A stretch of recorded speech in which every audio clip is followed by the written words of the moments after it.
MMORPG Throne and Liberty — проект, который все мы ждали чересчур долго, на днях выкатывается в так называемый ранний старт на глобале. Чуть погодя, а точнее 1 октября 2024 года случится уже глобальный запуск, куда смогут попасть все желающие, а не только те, кто приобрел наборы раннего доступа. Что ж, похоже, самое время поговорить о том, как нам сделать этот самый глобальный запуск максимально для нас комфортным, а также немножечко о будущем Throne and Liberty, которое, безусловно, туманно. Однако разработчики, по крайней мере, стараются держать нас в курсе того, чего ожидать непосредственно от игры. Не забываем подписываться на канал, напоминаю, это лучший способ поддержать нас как контент-мейкеров. Также довожу до вашего сведения, если вы не в курсе, что ролики с Гоха Медиа дублируются в нашем ВК, ссылку можно найти в описании. Ну и еще крайне рекомендую обратить внимание на мой Телеграм, там есть чатик, где мы непосредственно общаемся, есть самые свежие новости жанра MMORPG с моими комментариями, а с недавних пор я туда еще и перезаливаю видео с Гоха Медиа. Меня зовут Мадлер, это портал Гоха.ру, и мы начинаем. Уже очень скоро стартует глобальная версия многими ожидаемой MMORPG Throne and Liberty, и, как вы понимаете, самое время подумать о том, с кем вы туда пойдете. Лично я предлагаю обратить внимание на гильдию Дзен, сильнейших бойцов, которые сражались бок о бок с топ-1 американским и топ-7 европейскими кланами на Корее. Более того, ребята умудрились в топ-1 рейтинге захватить замок и удерживать его в меньшинстве против мощного китайского альянса. В планах у гильдии плотно ворваться на сервер и участвовать в самых ожесточенных боях против европейских тагов, получая максимум адреналина. Вас ждут огромный багаж знаний и опыта, накопленный на Корее, участие во всех PvP и PvE активностях, честная ДКП-система с распределением дропа через клановый аукцион, ДКП за активное участие в PvE и PvP, поддержка опытного офицерского состава и лидера клана и многое-многое другое. От вас, в свою очередь, требуется быть 18+ с опытом в MMORPG, быть, разумеется, PvP-ориентированным, но при этом понимать важность PvE для PvP, понимать, что значит состоять в топ-гильдии, быть командным игроком, а также иметь амбиции в составе дружного коллектива надирать задницы на глобальном релизе Throne and Liberty. Для заинтересованных и амбициозных ссылку на ДС гильдии Дзен оставлю в описании и закрепленном комментарии. Ну и, пожалуй, самый актуальный вопрос, как мне вообще начать играть в Throne and Liberty. Для начала это все происходит в Steam. И, разумеется, Amazon Games традиционно видеть нас там не хочет. Есть два ровно способа, известных мне, это, разумеется, перевести свой аккаунт на какой-нибудь европейский, имеется в виду стимовский, или обзавестись, опять же, новым европейским аккаунтом на какой-нибудь из площадок, буквально за считанные копейки. Я именно так и поступил. При этом можно сразу денежки положить на свой аккаунт, потом перевести его на какую-нибудь Турцию и деньги конвертнуться в необходимую валюту. Это в любом случае придется же, да, там что-то поддоначивать. Перед ранним доступом это особенно актуально, потому что ранний доступ, напомню, платный. Есть также еще обновленная функция вот этого family шеринга, да, стимовского. Я еще с ним не экспериментировал, собственно, игра пока недоступна. Буду держать вас в курсе, если что, напишу об этом в Телеграме. Может быть, можно будет как-то расшарить эту игру на другой какой-нибудь свой аккаунт. В общем-то, в любом случае, скажем так, от перевода аккаунта в другой регион или покупки или создания нового аккаунта это нас не освобождает. Да, кстати, я как-то упустил этот момент. Можно ведь и самому создать западный аккаунт Steam. Тоже, в общем-то, никаких проблем. Думаете, на этом все? Как бы не так. Amazon Games настолько сильно не хочет нас видеть, что без дополнительных сервисов, скажем так, не обойтись. А я хочу в очередной раз напомнить, что с незаменимым помощником в виде сервиса Logofast ваш опыт игры на глобальной версии Throne and Liberty станет по-настоящему глобальным. Тут вам и нижайший пинг, и поддержка русского перевода, и повышение FPS для не самых топовых сборок, и вообще поддержка тысяч других игр, ежели чего. Кроме того, разработчики обещают, что после официального старта глобальной версии тела игру можно будет без проблем добавить на свой Steam аккаунт, невзирая на ограничения по региону. Также при помощи Logofast теперь можно залутать все Twitch Drops и TL Global буквально в пару кликов. Но, пожалуй, самое вкусное — это возможность отхватить Throne and Liberty на халяву. Да-да, для всех подписчиков Logofast и тех, кто поделится событием в период с 20 сентября по 5 октября, есть возможность выиграть как стандартный пакет раннего доступа TL, так и пакеты Deluxe или Ultimate. Или на худой конец хотя бы VIP-подписку Logofast на 30 дней. Или хотя бы на 1 день. Дареному коню в зубы все равно не смотрит. Также Logofast теперь поддерживает снятие ограничений трафика YouTube, что, как мне кажется, тоже будет совсем не лишним в текущих реалиях. Короче, Logofast знатно прокачался с нашего последнего знакомства, всем рекомендую. Ссылка, как всегда, в описании и закрепленном комментарии. Код нашего канала со скидкой в 30% на подписку Logofast вы прямо сейчас видите на своих экранах. Не забудьте ввести! Но в любом случае, игра на глобале Tron and Liberty — это, что называется, на свой страх и риск. Да, не сегодня-завтра ваш аккаунт вполне себе может отлететь в бан от все тех же Amazon. Вроде как не должны, но с другой стороны никто не застрахован. Ранний доступ, я напомню, стартует 26 сентября в 20:00 по МСК. Предзагрузить игру тем, кто приобрел наборы раннего доступа, по идее должно быть можно прямо сейчас. Нужен вам этот ранний доступ, не нужен вам этот ранний доступ, решать исключительно вам. Я уже приводил доводы, если вы хотите скинчиками обзавестись, которые входят в состав наборов раннего доступа, если вы каким-то чудом не познакомились еще с Tron and Liberty на Корее, или если вы настолько серьезный игрок, что рассматриваете прям Tron and Liberty с экономической точки зрения, там, ну еще, конечно же, если вы хотите зарезервировать за собой свой собственный никнейм, потому что никнеймы будут резервироваться в рамках региона, а не сервера, в таком случае, возможно, вам стоит рассмотреть возможность покупки набора раннего доступа и стартануть на серверах раннего доступа. С экономической точки зрения, я просто объясню немножечко, дело в том, что это будет отдельная группа серверов со своим собственным аукционом, и, возможно, твинами там можно будет что-то более выгодно продать, а так как пул люцентов, он общий, в общем-то, на аккаунт, то, соответственно, потом за эти денежки уже одевать своего персонажа на серверах полного запуска. Русские гильдии, насколько мне известно, не рассматривают возможность игры на серверах раннего доступа всерьез, имеется в виду всерьез и надолго. Но это не значит, что там вообще не будет никаких составов, то есть нет, там будут люди от русских гильдий, просто какие-то отдельные составы. В свою очередь, все остальные все-таки будут непосредственно стартовать уже начиная с 1 октября. Я пойду и буду стримить ранний доступ, поэтому заранее всех приглашаю 26 числа в 19:00 по МСК. Пойдем глянем, что он из себя представляет. Ну и предварительно мы пойдем на сервер Зенит, так что, если что, именно там и пересечемся. Ну, при условии, что вы все-таки задонатите на наборы раннего доступа. Что же касается непосредственно серверов полного запуска, пока никакой конкретики относительно условного русского сервера нет. Ежели чего, как только конкретика появится, тут же сообщу о ней в своем телеграм-канале. Видео тоже, я думаю, еще будет, но в телеграме вы это все узнаете в любом случае быстрее. Далее по поводу гильдий. Конкретно я пойду с гильдией Dze. Это не просто какая-то там реклама, я отыгрывал с ребятами на буст-серверах Кореи, и вот решил продолжить уже непосредственно в глобальной версии. Меня здесь интересует только и исключительно игра, а также серьезность намерений коллектива. Насколько я знаю, с двумя этими параметрами у Дзен полный порядок. За подробностями отправляю вас к недавнему нашему подкасту с лидером клана. Подсказка в правом верхнем. Еще один немаловажный и популярный вопрос: каким классом мне отыгрывать на глобальной версии Tron and Liberty? Но начнем с того, что классов как таковых в игре нет. Есть некоторое количество архетипов, которые основываются на сочетании двух оружий. И да, опыт Кореи, конечно, учитывать необходимо, но это не жизненно необходимый фактор, потому что, насколько мне не изменяет память, в глобальной версии Tron and Liberty не будет тир-2 экипировки, не будет тир-2 пушек, и кроме того там будут балансные какие-то правки, плюс они еще боевую систему там как-то фиксили. Короче, все это в любом случае надо будет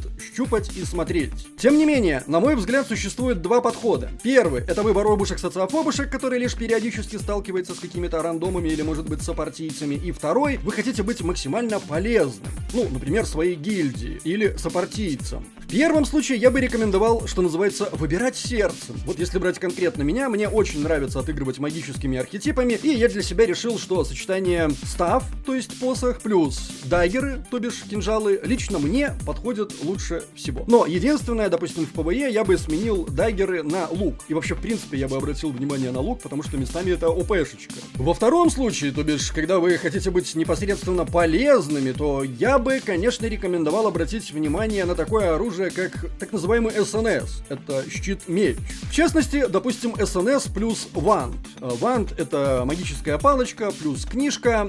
И вообще это, в принципе, единственное, если мне не изменяет память, оружие, которое можно считать чистокровным саппортом. К тому же еще и хилом. Держите это тоже в уме. Таким образом, СНС плюс вант, конечно же, это не про ДПС, но в любом случае меняем вант, предположим, на ГС, то есть на двуручный меч, и вуаля, вот мы уже и живем, вот мы уже и ДПС. И вообще и сопартийцы, сагильдийцы тоже радуются. Но в любом случае я бы не, знаете ли, советовал как-то заниматься анальной фиксацией на том или ином архетипе, потому что Throne and Liberty по своей сути устроена так, чтобы вы могли максимально быстро попробовать максимальное количество оружий, максимальное количество экипировки и прийти к какому-то для себя выводу. Да, безусловно, твины здесь тоже полезны, но, в принципе, если вы захотите отыгрывать в рамках какого-то одного персонажа, это вполне реально. Важное уточнение: в глобальной версии TL не будет тир 2 экипировки и оружия на начальных этапах. Потом вроде как добавят, но все равно там еще будет масса правок, фиксов и переработок.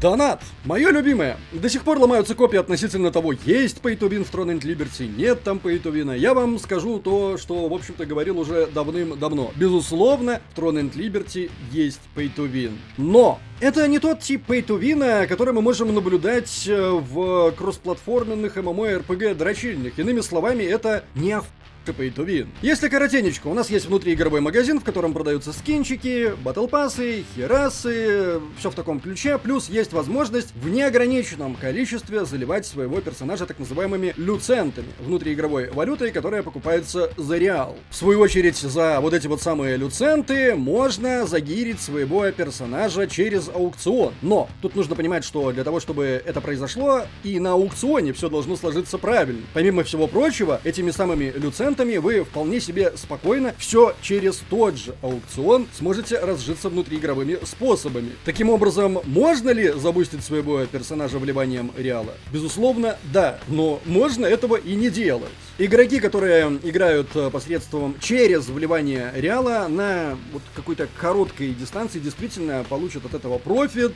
Но при этом, типа, там нужны и опыт игры, и руки. Короче, как мне кажется, в подобного рода играх, я имею в виду вообще в принципе MMORPG, вот такая вот система монетизации, она выступает в роли, знаете ли, спасательного круга для таких игроков, как я. Уже, то есть, знаете ли, не первой свежести, у которых нету просто такого количества времени, чтобы 24/7 сидеть в MMORPG. Ну а те, кто может себе позволить 24/7 находиться в MMORPG, в моем понимании, они вообще могут, наверное, даже и не донатить в Throne and Liberty. Или донатить в Throne and Liberty, но совершенно какие-то микроскопические суммы. И при этом чувствовать себя очень и очень уверен. Кроме того, если мне не изменяет память, там еще постаралась Amazon Games, и система монетизации глобальной версии Throne and Liberty стала еще более толерантной к недонатящим игрокам. Короче, с великой долей вероятности игроки, которые продолжают и продолжат ныть про pay-to-win в TL, просто по жизни обычные нытики. И опять же, вероятнее всего, им стоит поискать себя в каких-то других проектах. На мой субъективный взгляд, с системой монетизации в Throne and Liberty полнейший порядок. Немного, как и обещал, о будущем TL. В октябре месяце, то есть уже совсем скоро, в игру таки добавят систему артефактов, дающих персонажу ощутимые бонусы. Артефакты состоят из 6 элементов, 2 из которых обладают пассивным и активным навыком. Всего существует 240 комбинаций артефактов, так что игрокам предстоит подумать о своем выборе. Также в октябре планируют добавить так называемый Nebula Island, межсерверное поле битвы. Примерно 80% этого острова будет в постоянном PvP режиме. Игроки смогут принимать участие в событиях на локациях и получать ценные награды, в том числе вышеупомянутые артефакты. Посещать этот остров можно будет как в одиночку, так и в составе гильдии. Правда, по какой-то причине посещать этот остров можно будет только 5 часов в неделю. Но, насколько мне известно, там будут какие-то специальные заряжающиеся итемы, посредством заряжения, собственно, которых можно будет это время посещения расширить. Короче, как-то мутненько, но в любом случае то, что появляется подобного рода PvP и инициативы, меня, безусловно, радует. В ноябре появится новый PvP-контент, который предложит игрокам принять участие в командных сражениях, в том числе в формате гильдия против гильдии. Он станет этакой тестовой площадкой перед полноценным запуском рейтинговых сезонов для гильдий и соло-игроков. В начале 2025 года ожидается появление новых режимов, лиг и рейтингов. В ноябре же стартует второй сезон Challenge Dimensional Circle, в котором наградой станут новые руны хаоса. Одну из таких рун можно будет вставить в любой слот слот в экипировке, а по своим бонусам они будут превосходить обычные руны 60 уровня. Правда, не обойдется и без ложечки дегтя. Руны в том числе будут иметь и негативные эффекты. В декабре система Guardians получит обновление, позволяющее улучшать эффективность призванных стражей и собирать их по частям. Появится привязка стражей к определенному виду оружия и возможность использовать уникальный навык. В кулинарию добавят секретные рецепты, а у рыбалки появится возможность заполнить коллекцию рыб. И да, кстати, автоматической рыбалки, насколько мне известно, не планируется. В декабре же в игру вроде как должны добавить новое оружие. Давно пора было это сделать. Я, честно говоря, были там какие-то сливы, я не помню, какое это будет оружие. Ну, с какой-то долей вероятности, какое это будет оружие. Подсознание подсказывает мне, что копье, но могу ошибаться. Напишите в комментариях, возможно, кто-то из вас более осведомлен. А также новое поле для межсерверной арены тоже, знаете ли, лишним не будет. В первом квартале 2025 года мы можем ожидать добавления межсерверных осад, рейтинга для гильдий и соло-игроков в командных сражениях, новых карт для матчей, новых игровых механик и режимов, например, 12 на 12, 24 на 24, 48 на 48 и других. Новые данжи, новый рейд на 12 человек с разными режимами и новым качеством экипировки. Обещают также подвести новые соло-данжи, в которых игроку придется сражаться против мобов, без финального босса. Помимо прочего, из важных моментов в игре все-таки планируют ввести разделение на PvP и PvE экипировку. Уж не знаю, возможно, вопрос, конечно, назрел, но лично мне нравится в подобного рода играх то, что, допустим, для того, чтобы заниматься целенаправленно PvP и плодотворно, тебе необходимо какое-то время посвятить PvE. Потому что в моем, опять же, понимании, именно так MMORPG и должно быть устроено. Но я прекрасно отдаю себе отчет в том, что есть вот конкретно PvE заточенные игроки, PvP ориентированные, и, может быть, им это все, как говорится, нахрен и не нужно. Что ж, в таком случае радуйтесь, вот где-то там в первой половине 2025 года вроде как собираются ввести разделение на разные типы экипировок. Кроме этого, ведется обсуждение арен 6 на 6 и 1 на 1, в том числе с заранее подготовленной экипировкой. Планируется улучшение в баланс классов, руны будут улучшать и перерабатывать. Что немаловажно, контент в будущем будет делаться с прицелом на гильдии и отдельных игроков, а не на альянсы. Есть планы на личные дома для игроков, но не стоит ждать подробностей раньше февраля 2025 года. В ноябре или декабре запустят новые сервера гипербустинга, что позволит новичкам быстро получить актуальную экипировку. Разработчики учли опыт первого запуска подобных серверов и готовят массу изменений и новых механик. Я уже тут грешным делом возбудился, подумал, что может быть, ну вот оно, да, сейчас прозвучит эта информация относительно серверов с адекватным пингом для игроков из наших широт непосредственно от NCSoft, но нет, к сожалению, разработчики ограничились исключительно анонсом новых гипербуст серваков. Может быть, в процессе, то есть вот в ноябре-декабре 2024, я надеюсь, года появится все-таки такая информация, потому что, я так полагаю, сейчас они целиком и полностью сосредоточены на запуске глобальной версии Throne and Liberty, и вот уже от того, насколько там это все взлетит, не взлетит, поплывет, утонет, будет зависеть их дальнейшее целеполагание. Может быть, и планы поменяются, потому что это же не что-то высеченное, да, там прям в камне. Нет, эти планы могут изменяться. И вот я думаю, что ноябрь-декабрь — это следующий пункт нашего ожидания. Потому что если появятся серваки с адекватным пингом от NCSoft для игроков из наших шаров, я, не задумываясь, разменяю их на серваки от Amazon Games. Да, просто заранее об этом сообщаю, а вы уже, как говорится, сами решаете. Еще раз, глобальный запуск серверов от Amazon Games состоится 1 октября 2025 года в 20:00 по МСК. Ранний доступ стартует уже буквально завтра, 26 сентября, тоже в 20:00 по московскому времени. Стримить и то, и другое планирую, так что не пропустите. Не забываем, как всегда, традиционно поставить лайк или дизлайк этому видео, поделиться им с друзьями, оставлять свои комментарии, прожать колокол, чтобы быть в курсе выхода нового контента, и подписаться на нас везде, если еще не подписаны. С вами был Мадлер, это портал Goha.ru. Еще услышимся. 인간으로 되돌리죠.